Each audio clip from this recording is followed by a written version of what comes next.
믿음과 신앙을 바탕으로 미국의 대표적인 석유사업가 H.L. 헌트가 있습니다. 그는 미국 텍사스 지역에서 석유를 발견하고 석유 산업에 큰 성공을 거둔 인물입니다.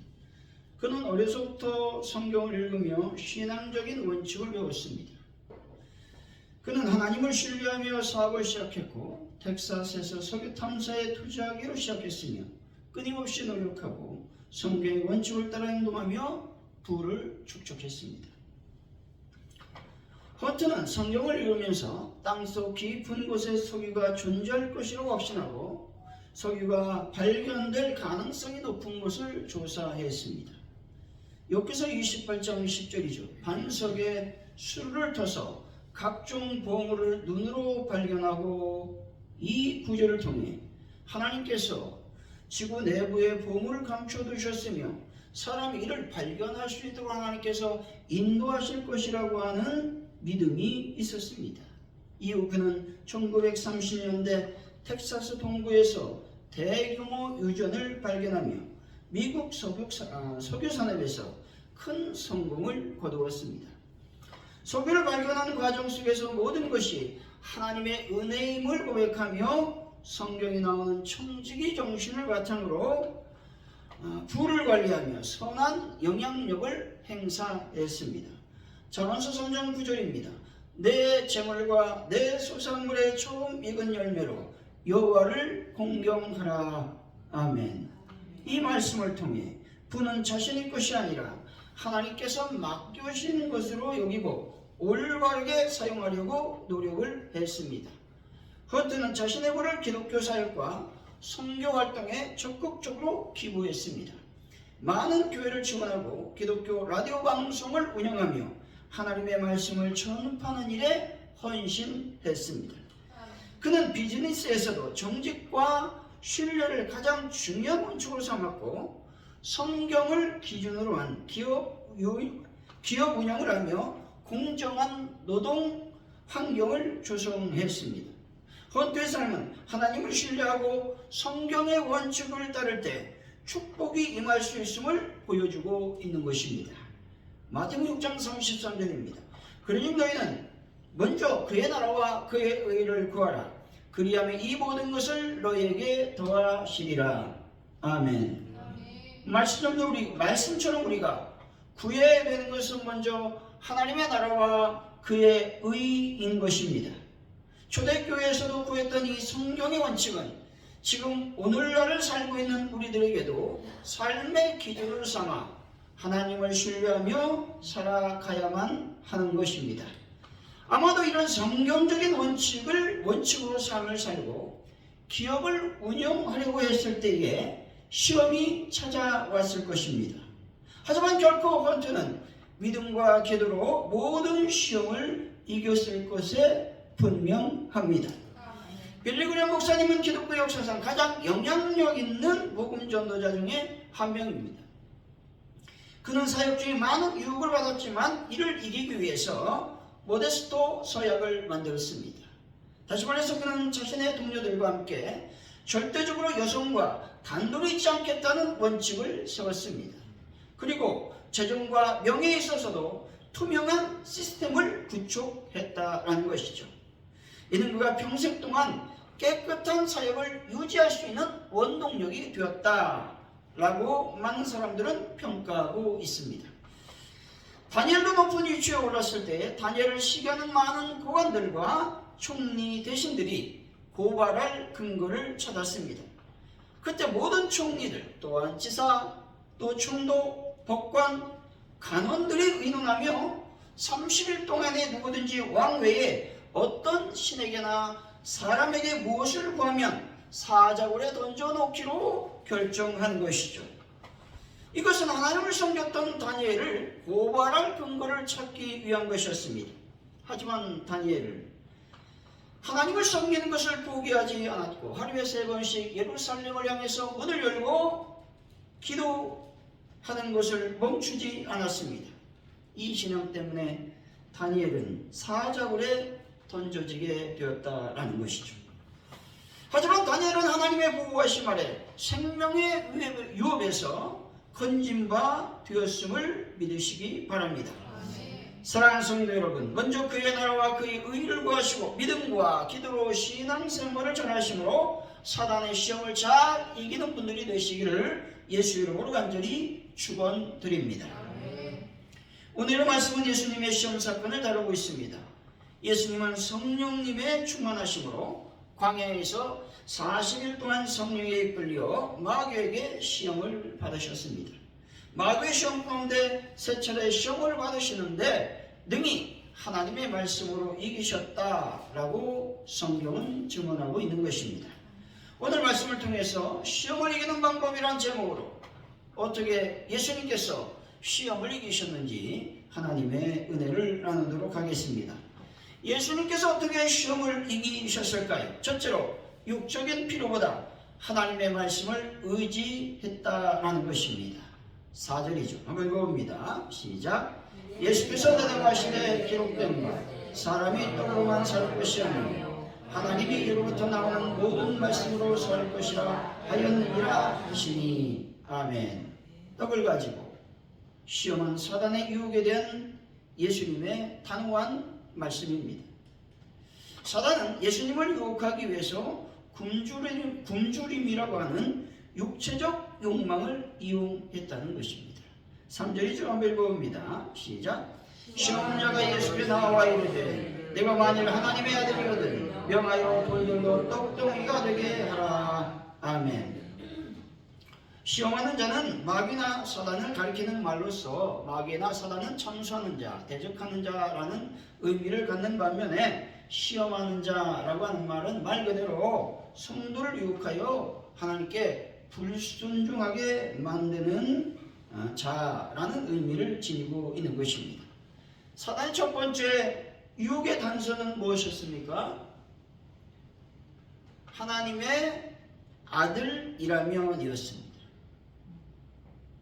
예수님 분명 하나님의 아들이셨죠. 그런데 사단은 이러한 예수 그리스도의 정체성을 문제 삼은 다음에 정말 하나님의 아들이면 돌로 떡이 되게 하는 능력이 있을 터이니 그 능력을 발휘하여 너의 굶주림도 면하고 동시에 하나님 아들이라고 하는 사실을 증명해 보이라고 유혹하고 있는 것입니다. 마찬가지로 사단은 성도들을 유혹할 때 내가 받은 은혜, 은사를 사용하여 너의 문제도 해결하고 내가 진정 하나님의 자녀라는 사실도 입증해 보라고 유혹을 한다는 것입니다.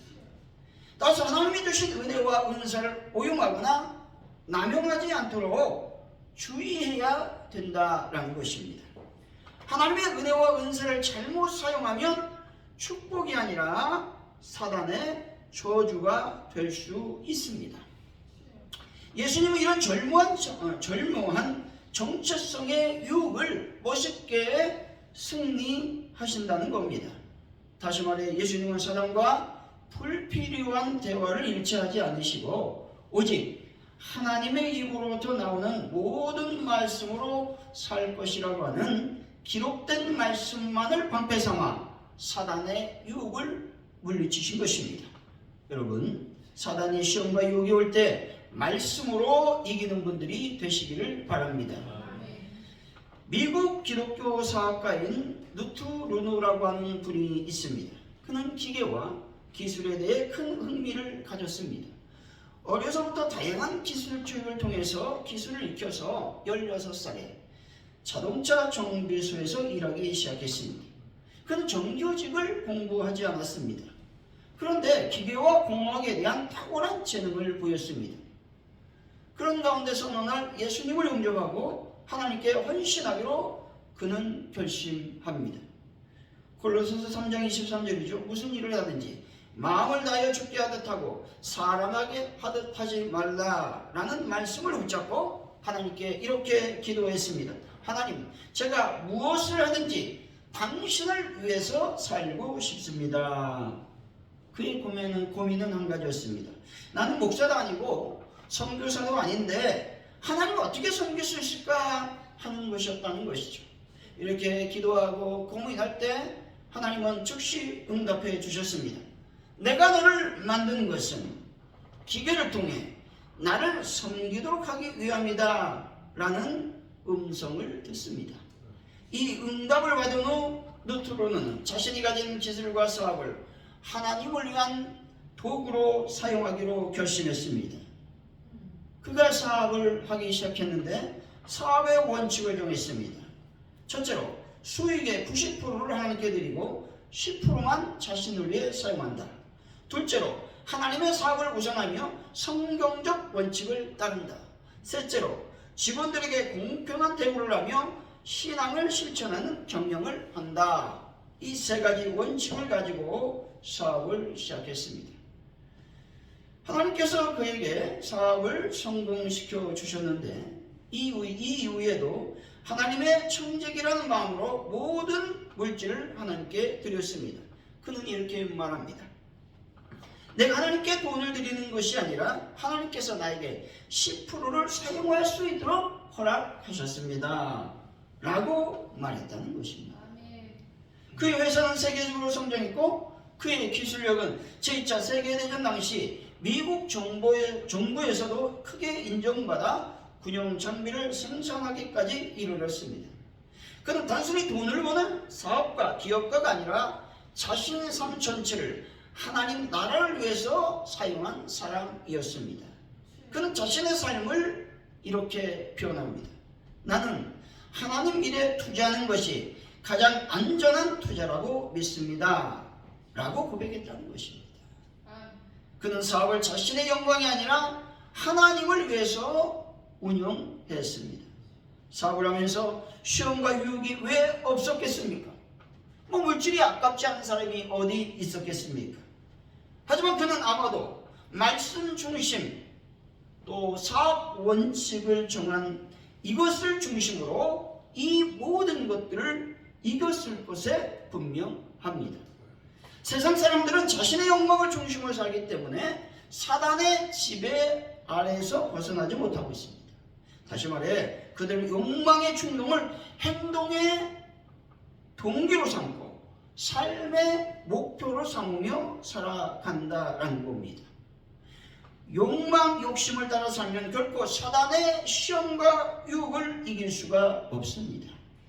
말씀 중심으로 움직이고 말씀을 궁극적 판단 기준으로 삼아야 된다는 것입니다. 또한 삶의 목표 역시 말씀에서 찾아야만 죄의 유혹을 물리치고 승리할 수 있다라는 겁니다. 사랑하는 성도 여러분, 하나님 먼저 신뢰하시고 하나님께 드릴 때 하나님은 더 큰 것을 맡겨주실 뿐만 아니라 시험과 유혹이 와도 능히 이길 수 있는 힘을 주실 수 있다라는 믿음을 갖는 저와 여러분이 되시기를 예수 이름으로 간절히 축원드립니다. 예수님께서 이렇게 어떻게 시험을 이기셨을까요? 둘째, 하나님의 말씀을 왜곡하지 말아야 한다는 것입니다. 5절이죠. 한번 읽어봅니다. 시작. 이름 아이가 예수를 거룩한 성으로 데려다가 성전 꼭대기에 세우고. 아멘. 여기서 거룩한 성은 어디를 말합니까? 예루살렘 성을 의미합니다. 결국 마귀는 성경을 인용하며 시험하기 위해 성전 꼭대기로 예수님을 데리고 갔습니다. 6절이죠. 한번 읽어봅니다. 시작.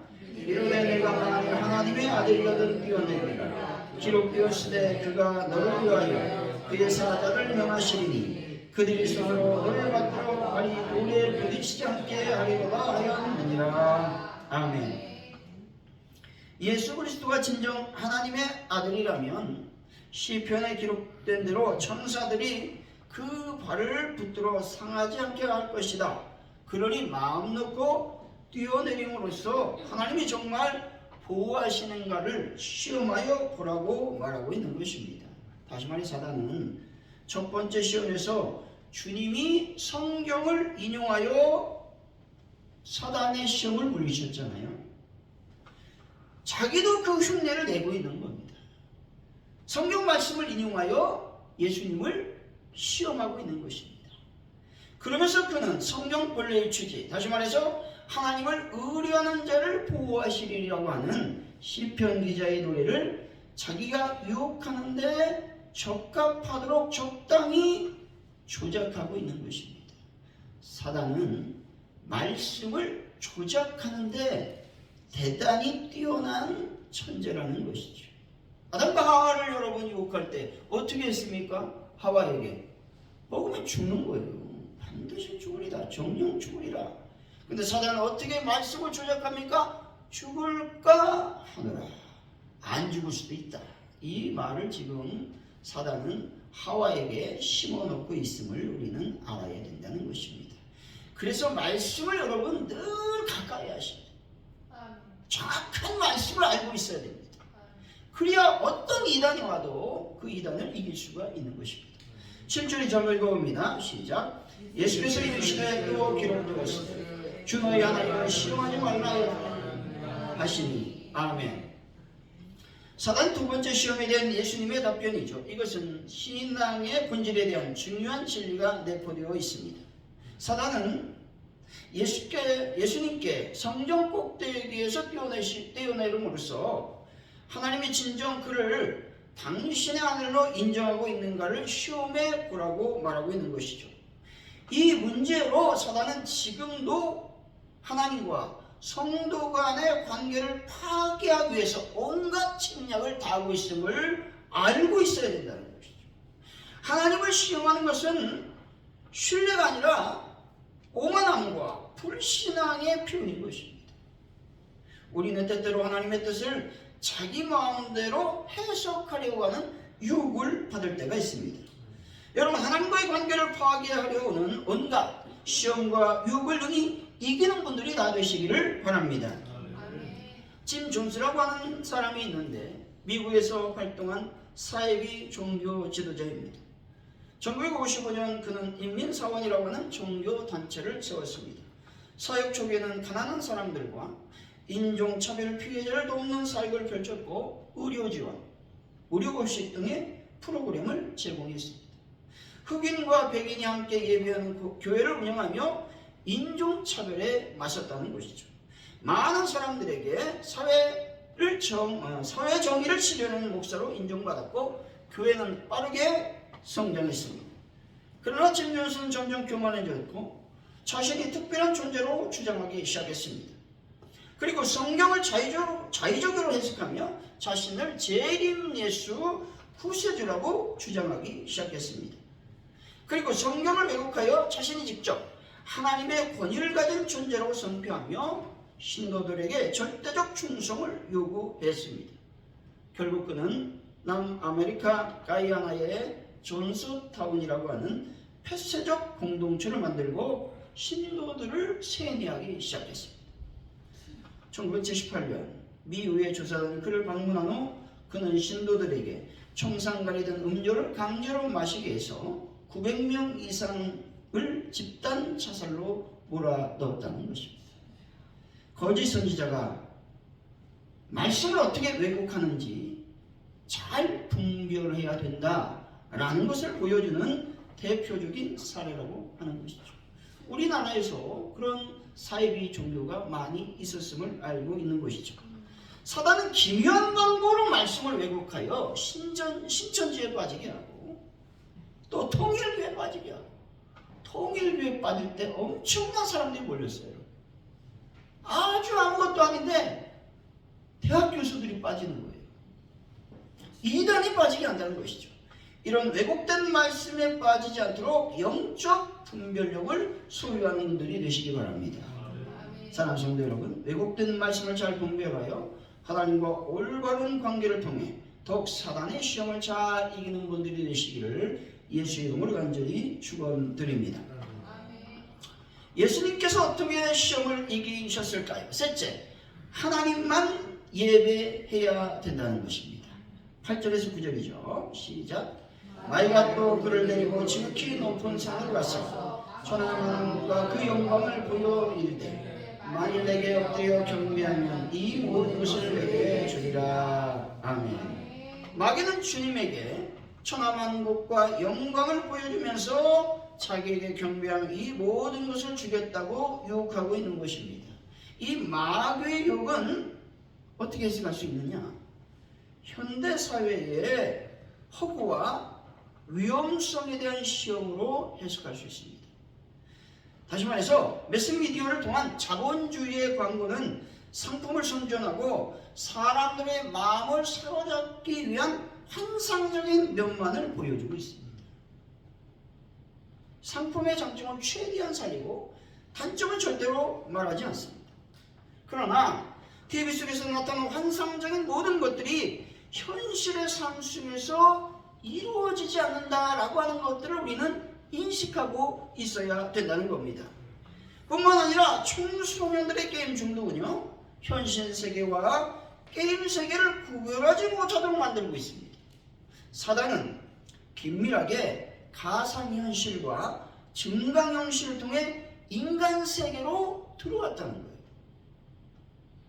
이 언론을 통해서, 이 미디어를 통해서 사단은 지금 우리를 계속 공격하고 있음을 인지하고 있어야 된다는 겁니다. 사단은 가상현실에 빠지게 만들어서 현실 세계보다 가상세계로 몰입하도록 사람들을 유도하고 있는 겁니다. 끊임없는 재미, 자극으로 영적 갈급함을 무뎌지게 만들고 있음을 알아야 됩니다.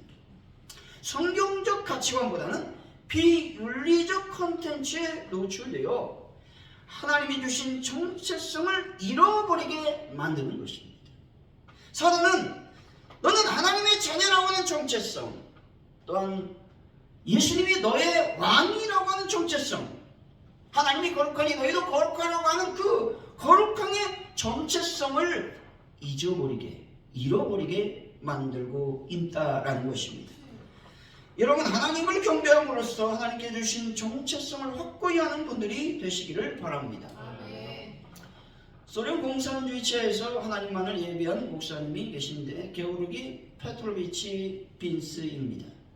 20세기 초반 소련 공산주의 정권은 무신론을 국가정책으로 채택해서 기독교를 단합했습니다. 수많은 교회가 폐쇄되고 성경이 불태워졌으며 목회자와 신자들은 강제 수용소로 보내졌습니다. 이 3대에 걸쳐서 고난을 받은 가문이 이 빈스 가문이라고 하는 것이죠. 1943년 그의 아버지는 복음을 증거하다가 수용소에 잡혀서 순교를 당하십니다. 어머니도 몇 해 가지 않아서 수용소에서 순교하게 됩니다. 그도 역시 1966년 소련 정부에 의해서 체포돼서 3년 동안 감옥 생활을 하게 됩니다. 또한 1974년 다시 체포되어 5년 징역형, 5년 유배형 선고를 받습니다. 하지만 그는 공산주의 정부의 탄압 속에서도 오직 하나님만을 예배하며 지하교회를 이끌었다는 것이죠. 믿음을 지키기 위해서 감옥과 강제노동 수용소로 갔지만 끝까지 하나님을 부인하지 않았습니다. 1979년 미국 정부와 소련 정부 간의 정치적 협상을 통해 그는 미국으로 강제 추방을 당했습니다. 그는 미국에서 소련 지하교회 후원에, 다시 말해서 러시아 복음주의 성교를 조직하여 소련 내 크리스찬을 지원했습니다. 자유로운 환경 속에서도 오직 하나님만을 예배하는 삶을 이어갔다는 것입니다. 여러분, 모든 사단의 시험과 유혹을 물리치고 오직 하나님만을 예비하는 분들이 되시기 바랍니다. 10절이죠. 한번 읽어봅니다. 시작. 이에 예수께서 말씀하시되 사단아 물러가라 기록되었으니 주 너희 하나님께 경배하고 다만 그를 섬기라 하느니라. 아멘. 사단의 시험에 대해서 예수님께서 어떻게 단호하게 말씀합니까? 사단아 물러가라. 그리고 오직 하나님만을 경배하고 섬기라 라고 분명하게 선언하셨습니다. 사단은 지금도 자신에게 절하기만 하면 세상의 모든 것을 주겠다고 유혹하고 있다는 것이죠. 하지만 여러분, 이런 사단의 유혹에 절대 넘어가지 마시고 하나님만을 예배하는 분들이 되시기 바랍니다. 결론적으로 시험과 유혹을 이기려면 먼저 육적인 일보다 하나님의 말씀을 의지해야 하는 것이죠. 또 하나님의 말씀을 왜곡하지 말아야 되고 하나님만을 경배해야 됩니다. 사랑하는 성도 여러분, 하나님 말씀을 의지하고 하나님만 경배하심으로 사단과 또 사단의 시험과 유혹을 이기고 승리하는 분들이 되어서 하나님의 귀한 사역을 잘 감당하는 분들이 되시기를 예수 이름으로 간절히 축원드립니다. 기도합니다. 할렐루야. 하나님 감사합니다. 우리가 신앙생활 하다 보면 때때로 많은 시험과 유혹이 나를 넘어뜨릴 때가 있습니다. 그때마다 하나님의 말씀을 의지하고 또 분별력을 갖고 특별히 하나님만을 경배하는 모습으로 그 모든 시험과 유혹을 이김으로 더 큰 하나님의 사역을 감당할 수 있는 귀한 일꾼들이 될 수 있도록 은혜를 베풀어 주옵소서. 감사합니다. 예수님의 이름으로 기도하옵나이다. 아멘.